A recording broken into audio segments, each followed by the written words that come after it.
Hello students, मैं संपत लीलर आपका Envira online school YouTube channel पर हार्दिक स्वागत करता हूं। तो आज की इस वीडियो में हम कक्षा 11 के सूचना प्रौद्योगिकी और प्रोग्रामिंग का जो फर्स्ट पार्ट का बुक है उसके बारे में जानने वाले हैं। इस वीडियो के अंदर हम जो है बुक से रिलेटेड कंप्लीट इंट्रोडक्शन जानने वाले हैं, इंडेक्सिंग करने वाले हैं। वीडियो में आगे बढ़े उससे पहले आपसे निवेदन है, अगर आप इस चैनल पर नए हैं तो चैनल को सब्सक्राइब कर लें और इस वीडियो को जो है लाइक, शेयर और कमेंट कर दें। चलिए शुरू करते हैं आज की इस वीडियो को। तो देखिए, आपको स्क्रीन के ऊपर दिखाई दे रहा होगा कि सूचना प्रौद्योगिकी और प्रोग्रामिंग के बुक के अंतर्गत अगर हम सबसे पहले देखें, यानी अगर आप 11th को जो कॉमर्स के अंदर कंप्यूटर साइंस का बुक पढ़ रहे हैं तो वहां पर आप देखिए कि इसके अंदर जो है आपका सैद्धांतिक और प्रायोगिक, यानी इसको हम दो पार्ट में बांटते हैं। आपका जो सैद्धांतिक पार्ट होता है जिसके अंदर लिखित परीक्षा वगैरह होती है तो वो आपके 3 घंटा और 15 मिनट की होती है, और इस प्रश्न पत्र के लिए जो आपका अंक होता है वो आपका 70 अंक होता है। इसी के साथ आप देखिए यहाँ पर आपका प्रायोगिक यानी जो आपके प्रैक्टिकल एग्जाम्स होते हैं वे आपके जो हो 3 घंटे के होते हैं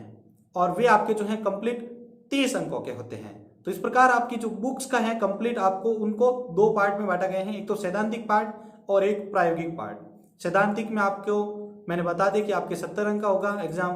और प्रायोगिक जो है आपके 30 अंक का होगा। नेक्स्ट आप देखते हैं यहाँ पर, तो देखिए इसके अंदर जो विषय वस्तु यानी आपका जो सैद्धांतिक पार्ट होने वाला है जिसमें आप लिखित परीक्षा देंगे तो उसके अंदर उसको जो हमने है किन किन यूनिट्स में बांट रखा है। तो आप देखिए स्क्रीन के ऊपर आप देखिए यहाँ पर कि आपका पहला यूनिट है सी भाषा का परिचय, यानी सी प्रोग्रामिंग लैंग्वेज का यहाँ पर इंट्रोडक्शन है। सी भाषा का परिचय, इतिहास, सी प्रोग्राम की संरचना, अक्षर समूह, स्थिरांक, चर, अभिज्ञारक, डेटा प्रकार घोषणा, keywords, input output functions, operator, व्यंजन का प्रकार, कॉन्स्टेंट्स, ऑपरेटरों की पूर्वता, नियंत्रक, कथन, if else statements, if else कथन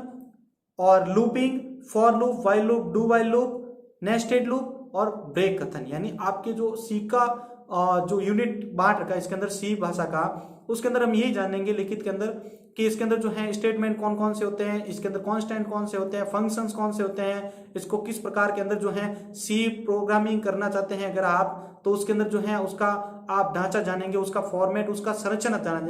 जानेंगे कि एक प्रोग्राम को लिखने से पहले आपको कौन कौन सी बातों का ध्यान रखना होता है या प्रोग्राम लिखने के दौरान आपको कौन कौन सी बातों का ध्यान रखना होता है, कौन सा फंक्शन कहां पर यूज किया जाएगा, उसके अंदर इनपुट आउटपुट फंक्शंस कौन से हैं और वहां पे जो है आपके ऑपरेटर कौन से हैं, ऑपरेटर का यूज किस प्रकार करेंगे और कहां पर करेंगे। तो ये आपका फर्स्ट यूनिट के अंदर हमें देखने को मिलेगा। इसी तरीके से देखिए आप स्क्रीन पर सी भाषा की प्रोग्रामिंग यानी दूसरा यूनिट है, उसके अंदर हम सी भाषा की प्रोग्रामिंग के बारे में जानेंगे। देखिए आप एरे, घोषणा और आरंभीकरण यानी एरे से रिलेटेड हम डिस्कस करने वाले हैं। एक आयामी एरे यानी 1 डायमेंशनल एरे, द्विआयामी एरे और बहुआयामी एरे यानी 2 डायमेंशनल एरे और मल्टी डायमेंशनल एरे, बहुआयामी एरे के बारे में। पूर्व निर्धारित फलन यानी जो प्रीडिफाइंड फंक्शंस होते हैं, उपयोगकर्ता परिभाषित फलन घोषणा और उनकी परिभाषा, उनके बारे में डेफिनेशंस एरे से रिलेटेड।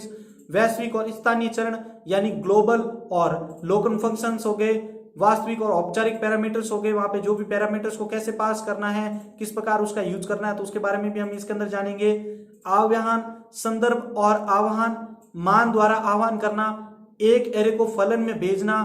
प्रत्यावर्तन, संकेत का परिचय, स्ट्रक्चर यानी एरे का स्ट्रक्चर कौन सा है, 1 डायमेंशनल, 2 डायमेंशनल और मल्टी डायमेंशनल के अंतर्गत। इसी के साथ एरे का यूनियन का परिचय भी हम इसके अंदर सेकंड पार्ट के अंदर देखने वाले हैं। तो यहाँ पे फर्स्ट यूनिट था आपकी सी भाषा की प्रोग्रामिंग का जो परिचय है, दूसरा है कि सी भाषा की प्रोग्रामिंग किस प्रकार के हैं, उसके अंदर कौन कौन से आपको जो है स्टेटमेंट आपको ध्यान रखने हैं, कौन कौन से स्टेप्स आपको फॉलो करने हैं। तो यहाँ पे आपने 2 यूनिट देख ली हैं। तीसरी यूनिट देखिए यहाँ पर आप ऑब्जेक्ट ओरिएंटेड प्रोग्रामिंग यानी ओप्स के बारे में जानने वाले हम। ये आपका तीसरा यूनिट रहेगा इसके अंदर। यहाँ पे आप देखिए ऑब्जेक्ट ओरिएंटेड प्रोग्रामिंग की अवधारणा यहाँ पर देखेंगे हम, संरचित प्रोग्रामिंग, प्रक्रियात्मक प्रोग्रामिंग एवं ऑब्जेक्ट ओरिएंटेड प्रोग्रामिंग के अंतर, फायदे और उनकी सीमाएं। यानी आप ओप्स का यूज करके अगर प्रोग्रामिंग कर रहे हैं तो उसके अंदर आपको क्या क्या फायदा होता है या उसके अंदर जो है उसके अंदर कौन कौन सी उसकी सीमाएं या उसके कौन कौन से जो है आपको डिसएडवांटेज देखने को मिलते हैं। ओप्स की उसके बाद हम कैरेक्टराइजेशन देखेंगे, विशेषताएं देखेंगे, data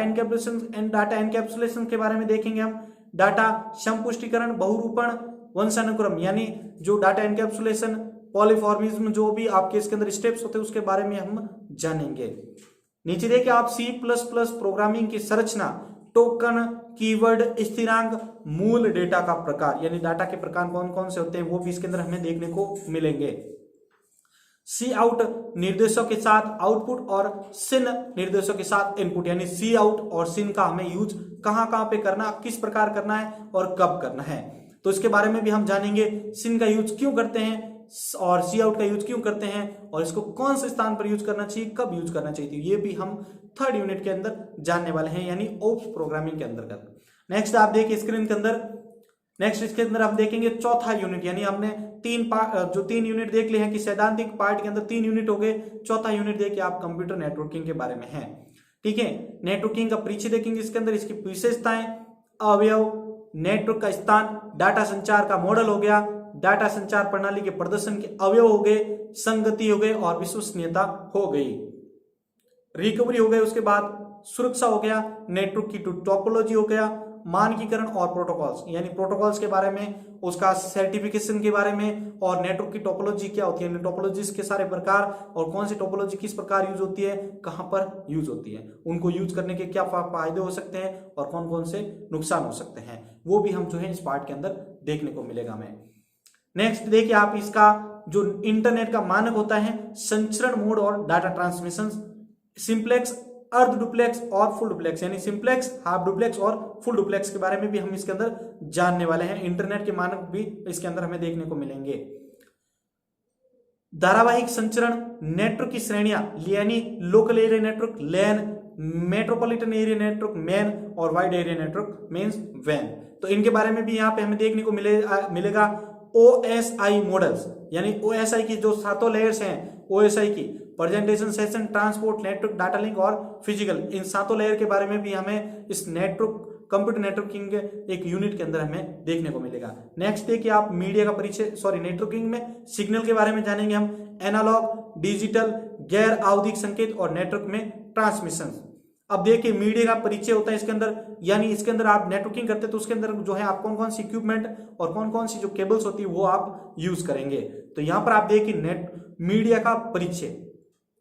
twisted cable, coaxial cable और ऑप्टिकल फाइबर केबल, रेडियो तरंग संचरण यानी वायरलेस, और उपग्रह संचार, यानी आपका वायरलेस और वाइड, इन दोनों सेक्टर्स के अंदर हम देखेंगे कि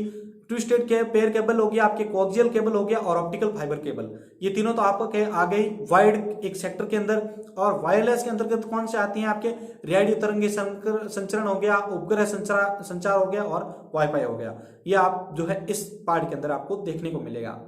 नेक्स्ट देखिए आप इसके अंदर एक नीचे आपको ऑप्शन देखने को मिलेगा, नेटवर्किंग उपकरण के बारे में परिचय देखेंगे हम, यानी अगर आप नेटवर्किंग सीख रहे हैं तो वहां पे आपको कौन कौन से उपकरण यूज करने पड़ेंगे, तो उनका परिचय भी हम इसी पार्ट के अंदर देखने वाले हैं। देखिए आप इसके अंदर हमें कौन कौन से पार्ट के बारे में देखने को मिलेगा, bridge, hub, switch, router, repeaters आदि नेटवर्किंग जो कि मैक और आईपी में पतों का परिचय करवाती हैं, तो उसके बारे में हमें यहाँ पर देखने को मिलेगा, इस पार्ट में देखने को मिलेगा। क्लासेज, आईपी एड्रेस अवयव, सबनेट मास्क, आईपी एड्रेस योजना, मैक और IPv6 के बारे में भी यहाँ पे हम परिचय करेंगे। देखिए स्टूडेंट्स, अगर आप 11th के अंदर आप जो कंप्यूटर साइंस अगर आपने ले लिया है तो आपको जो है इसको बहुत ही अच्छे तरीके से जो है क्लियर करना है। मैम आपका है जो मान के चलते हैं कि अगर आप जो है 11th और 12th के अंदर आप जो अच्छे से अगर कंप्यूटर साइंस को जो हैंडल कर लेते हैं, इसको समझ लेते हैं, तो आप आगे जो है आपको जॉब हो गया या एग्जामिनेशन हो गया, वहां पे आपको यहाँ से क्वेश्चन जो है वहां पर आपको देखने को मिलेगा। और मेरा ये मानना है कि अगर आप यहाँ से इसको अच्छे तरीके से क्लियर कर लेते हैं इस सब्जेक्ट को, तो आपको जो है आगे कंप्यूटर साइंस के अंदर अगर आपको डिग्री करने का मौका मिलता है या अगर आप करते हैं तो वहां पे आपको किसी भी प्रकार की प्रॉब्लम नहीं आने वाली है। नेक्स्ट देखिए आप इसके अंदर WLAN के मानक और उनके सुरक्षा, यानी WLAN के कौन कौन से मानक हैं और उनकी सुरक्षा के बारे में हमें जानने को मिलेगा। देखो यहाँ पे RF बैंड 820.11 WLAN के ग्राहकों को नेटवर्क प्रवेश मोड यानी एंट्री मोड, उसके बाद देखिए आप कवरेज क्षेत्र हो गए, डेटा दर हो गया, डेटा की ट्रांसफर रेट होगी, डाटा की रेट्स के बारे में हम जानेंगे। यहाँ पर WLAN के उपकरण, यानी आप वाइड आपके लैन के बारे में अगर आप देख रहे हैं वहां पे तो कौन कौन से उपकरण होंगे, वहां पे कंजक्शन नियंत्रण और सेवाओं की गुणवत्ता के बारे में भी हम जानेंगे। यहाँ पर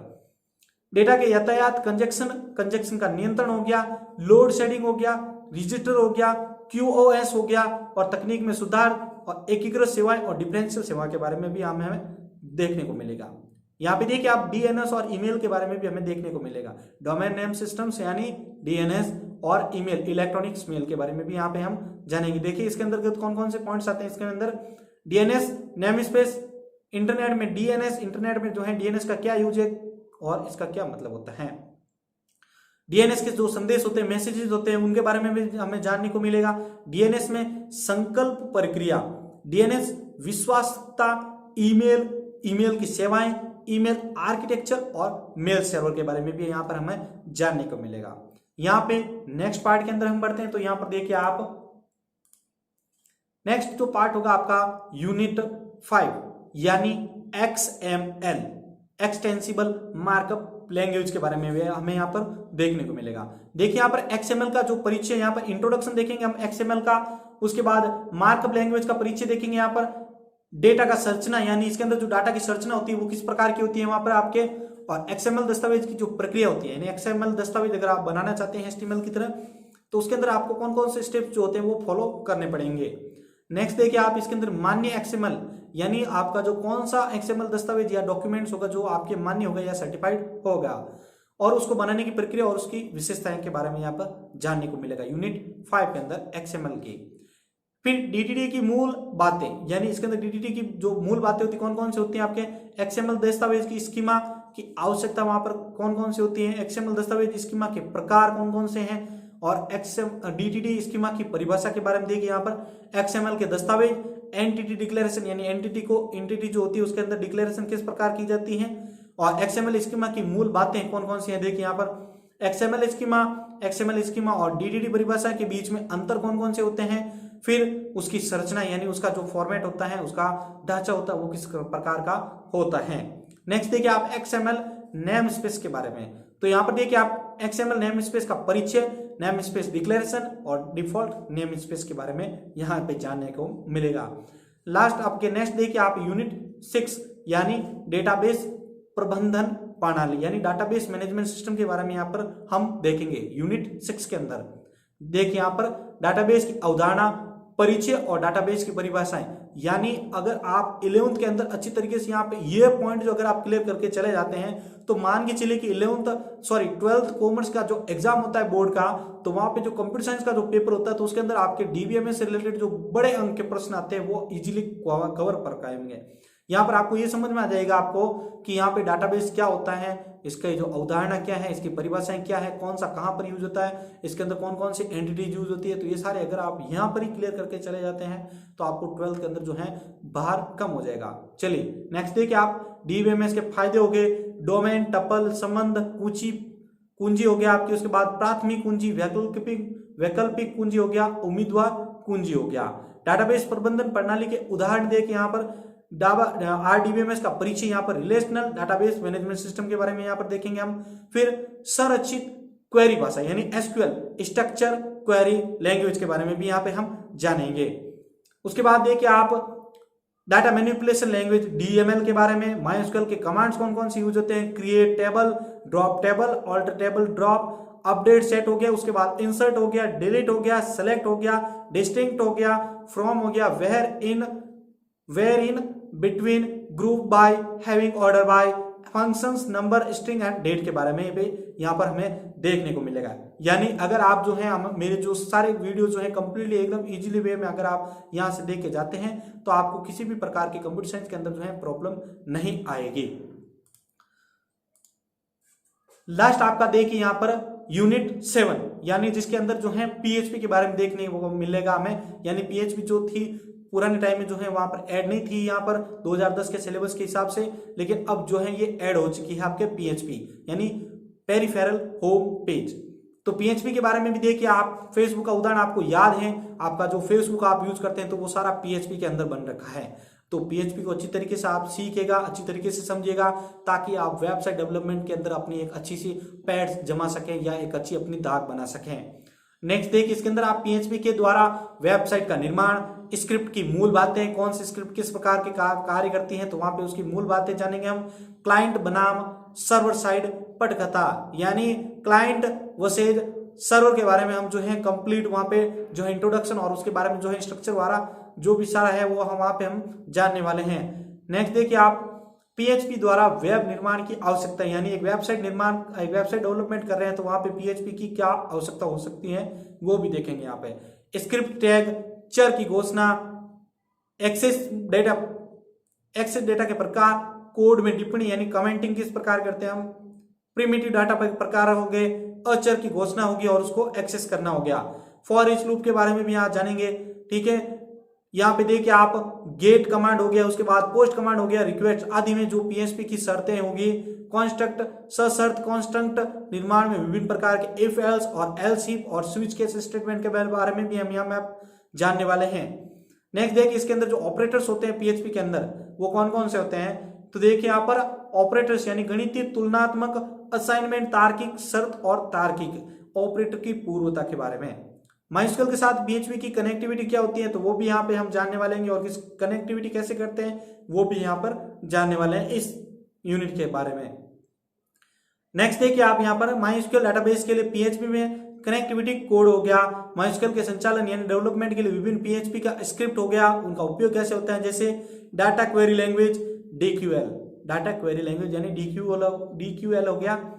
डाटा परिभाषा यानी DTL,